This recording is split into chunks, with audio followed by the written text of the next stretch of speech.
শুভেচ্ছা। বাঙালিয়ানার প্রদোষের সংবাদে স্বাগত।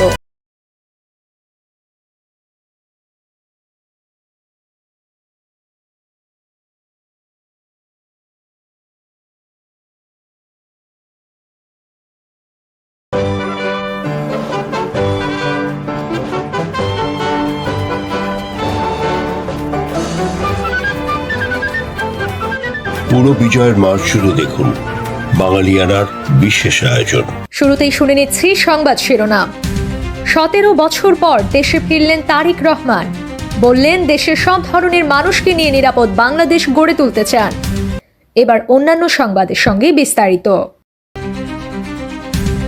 I have a plan for the people of my country, for my country. Tarique Rahman বলেছেন, 71-এ দেশের মানুষ যেমন স্বাধীনতা অর্জন করেছিল, 2024 সালে তেমন সর্বস্তরের মানুষ সবাই মিলে দেশের স্বাধীনতা ও সার্বভৌমত্বকে রক্ষা করেছিল। আজ বাংলাদেশের মানুষ কথা বলার অধিকার ফিরে পেতে চায়। তারা তাদের গণতন্ত্রের অধিকার ফিরে পেতে চায়। 17 বছর পর দেশে ফিরে 300 ফিট রোডে দেয়া বক্তৃতায় এসব কথা বলেন বিএনপির ভারপ্রাপ্ত চেয়ারম্যান তারেক রহমান। তিনি বলেন, মার্টিন লুথার কিং এর আই হ্যাভ আ ড্রিম উক্তির উল্লেখ করে তারেক রহমান বলেন, আই হ্যাভ আ প্ল্যান। দেশকে গড়ে তুলতে পরিকল্পনা রয়েছে জানিয়ে তারেক রহমান বলেন, প্রত্যেক মানুষের সহযোগিতা তার প্রয়োজন, তাহলে পরিকল্পনা বাস্তবায়ন করা সম্ভব হবে।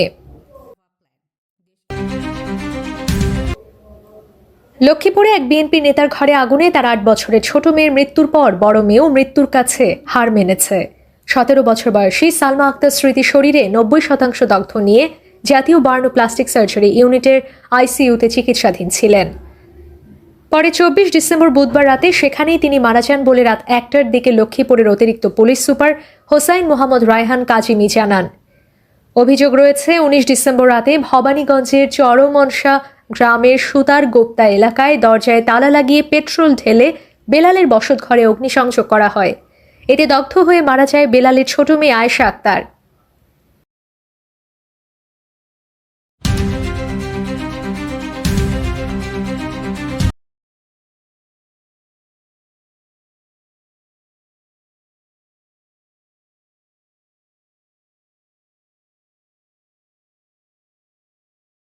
উনিশশো 71 সালের ডিসেম্বর।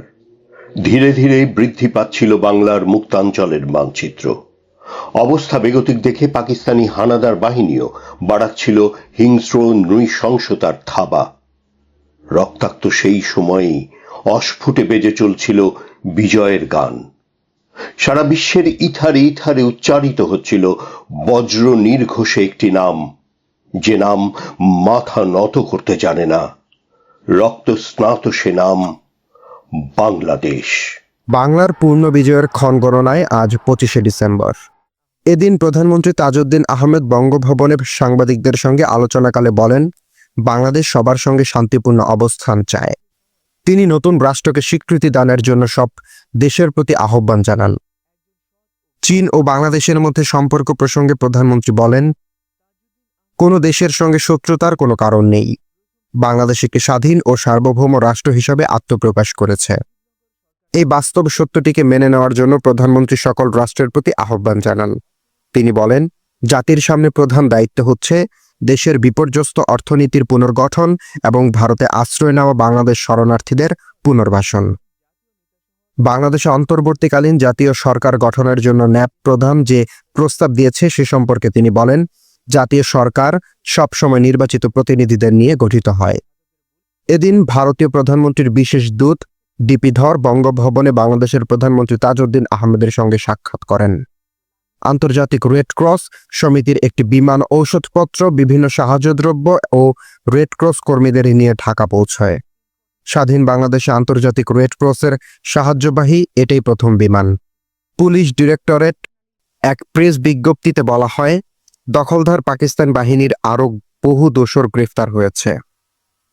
এদিন ঢাকা বিমানবন্দরে প্রথম বেসামরিক বিমান অবতরণ করে।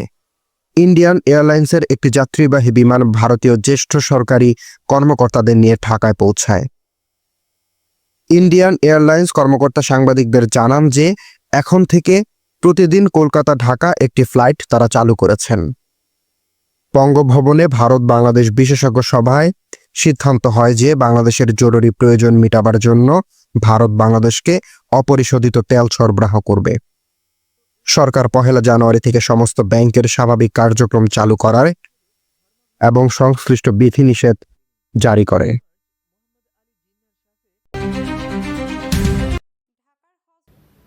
ঢাকার হযরত শাহজালাল আন্তর্জাতিক বিমানবন্দর হয়ে দেশে এলেন বিএনপির ভারপ্রাপ্ত চেয়ারম্যান তারেক রহমান।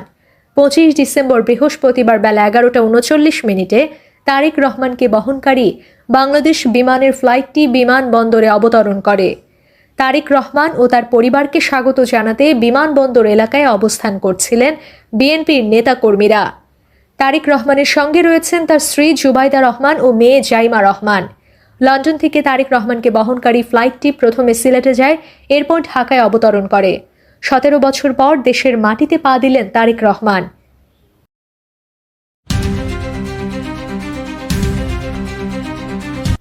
দীর্ঘ 1.5 যুগের অপেক্ষার অবসান ঘটিয়ে অবশেষে দেশে ফিরে মায়ের সান্নিধ্য পেয়েছেন বাংলাদেশ জাতীয়তাবাদী দল বিএনপির ভারপ্রাপ্ত চেয়ারম্যান তারেক রহমান। বৃহস্পতিবার দেশে ফিরে বিকেল 5:55 এভারকেয়ার হাসপাতালে প্রবেশ করেন তারেক রহমান। সেখানে গুরুতর অসুস্থ মায়ের কাছে যান তিনি। দীর্ঘ সময় পর দেশের মাটিতে মাকে কাছে পেয়ে তিনি আবেগাপ্লুত হয়ে পড়েন। বেশ কিছুক্ষণ তিনি মায়ের পাশে একান্ত সময় কাটান। এ সময় তার সঙ্গে ছিলেন স্ত্রী জুবাইদা রহমান ও মেয়ে জাইমা রহমান। এভারকেয়ার হাসপাতাল থেকে গুলশন অ্যাভিনিউর 196 নম্বর বাড়িতে উঠেন বিএনপির ভারপ্রাপ্ত চেয়ারম্যান। জাতীয় নাগরিক পার্টি জামায়াতে ইসলামের সঙ্গে নির্বাচনী আসন সমঝোতায় যাচ্ছে বলে দাবি করেছেন জুলাই অভ্যুত্থানের অন্যতম নেতা বৈষম্য বিরোধী ছাত্র আন্দোলনের সাবেক সমন্বয়ক আব্দুল কাদের। আব্দুল কাদের বৃহস্পতিবার সকালে এক ফেসবুক পোস্টে বলেছেন, সবকিছু ঠিকঠাক থাকলে আগামীকাল শুক্রবার এই জোটের ঘোষণা আসতে পারে। এ নিয়ে এনসিপির কোনো বক্তব্য তাৎক্ষণিকভাবে পাওয়া যায়নি। আব্দুল কাদেরের পোস্টের পর কথা বলতে এনসিপির আহ্বায়ক নাহিদ ইসলাম, সদস্য সচিব আক্তার হোসেন সহ শীর্ষ পর্যায়ের 5 জন নেতার মুঠোফোনে কল করা হলেও তারা সাড়া দেননি। সঞ্জীব চৌধুরী ছিলেন একজন বাংলাদেশি সঙ্গীত শিল্পী ও সাংবাদিক। 25 ডিসেম্বর 1964 সালে বাংলাদেশের হবিগঞ্জ জেলার বানিয়াচং উপজেলার মাকালকান্দি গ্রামে জন্মগ্রহণ করেন। গণযোগাযোগ ও সাংবাদিকতা বিষয়ে স্নাতক ও স্নাতকোত্তর সম্পন্ন করেন। তিনি বাংলাদেশ ছাত্র ইউনিয়নের কেন্দ্রীয় কমিটির সাংস্কৃতিক সম্পাদক ছিলেন। এই ক্ষণজন্মা শিল্পী ও সাংবাদিককে নিয়ে বাঙালিয়ানার বিশেষ প্রতিবেদন দেখতে চোখ রাখুন ইউটিউব চ্যানেলে।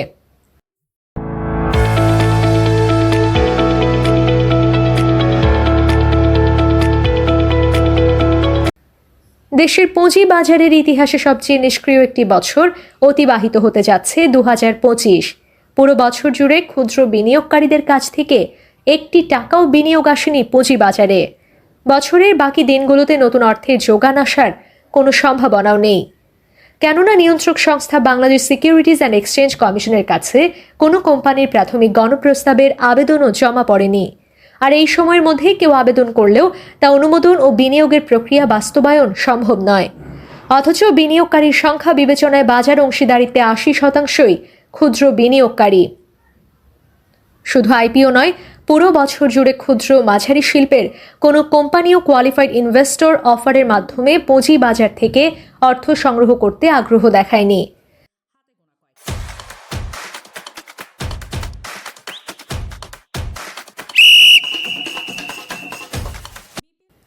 বিপিএল এর আসন্ন দ্বাদশ শুরুর আগে থেকেই আলোচনার কেন্দ্রে চট্টগ্রাম রয়্যালস। এবার টুর্নামেন্ট শুরুর আগের দিন 25 ডিসেম্বর বৃহস্পতিবার সকালে চট্টগ্রাম ফ্র্যাঞ্চাইজির মালিক কাইয়ুম রশিদ বিসিবি বরাবর চিঠি দিয়ে জানিয়েছেন আর্থিক সমস্যার কারণে বিপিএল এ থাকতে চান না।